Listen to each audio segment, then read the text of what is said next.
was just thinking, if Deputy O'Donoghue thinks that he hasn't used AI before, he definitely has, even if he hasn't used a particular AI app. Even if he searched into Google this evening, he would have got an AI summary, whether he wanted it or not. But as a member of the AI Oireachtas Committee, I welcome this bill and the work of the department officials and you yourself, Minister. It is a piece of legislation that's hugely important and necessary to ensure that Ireland meets its obligations in overseeing the development and deployment of artificial intelligence systems. But more importantly, this legislation aims to protect our citizens and uphold their fundamental rights. I really welcome the introduction of the AI Office, but I would like to see it have more of a role in advocacy and literacy. I think it has the opportunity to be a one-stop shop, a cross-sector approach that will look at health. We know people are turning to AI at the moment to get advice on health. We see, children in our education settings using AI and maybe not being aware of the hallucinations and the misinformation that it can produce. We have the risk to our SMEs and other jobs in business and enterprise.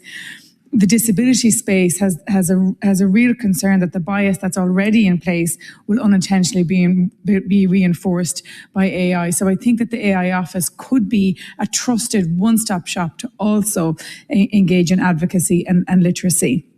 I really welcome the enforcement mechanisms and sanctions. It seems that this bill will give us robust oversight and significant penalties. And as the chair of the Children and Equality Committee, I must examine this through the lens, of children's rights. And I do see where there might be gaps. I do see that under the term fundamental rights, children will be, protected under that term. But I do think that the technology and the social media and everything that they're facing, it does have more consequences for our young people who are growing up in this new reality. Serious concerns about harmful chatbots. We know that there has been, times where they've been coached into suicide.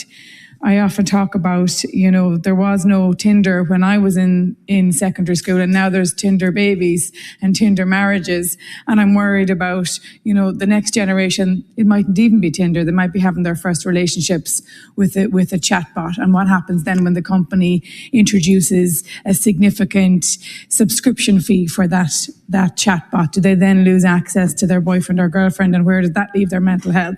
So I do think that the children are going to face this concern more than others.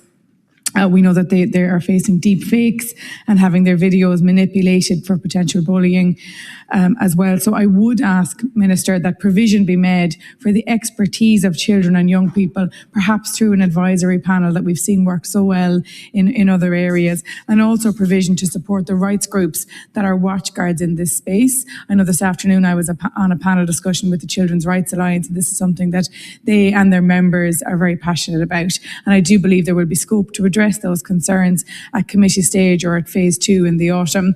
I do think that children need named protection in this bill.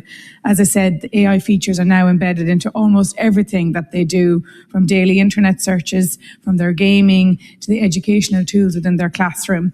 In every single screen that a child touches, AI is now a feature. I know that the fundamental rights agencies will, of course, still play a role. They can make complaints and they will cooperate with regulators, and they may channel decisions through legal mechanisms.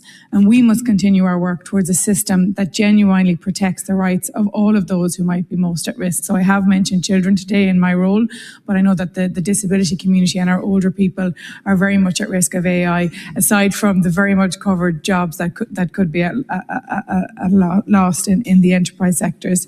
So as we approach the beginning of Ireland's presidency of the Council of the EU, I really do welcome this bill and our obligations under the AI Act.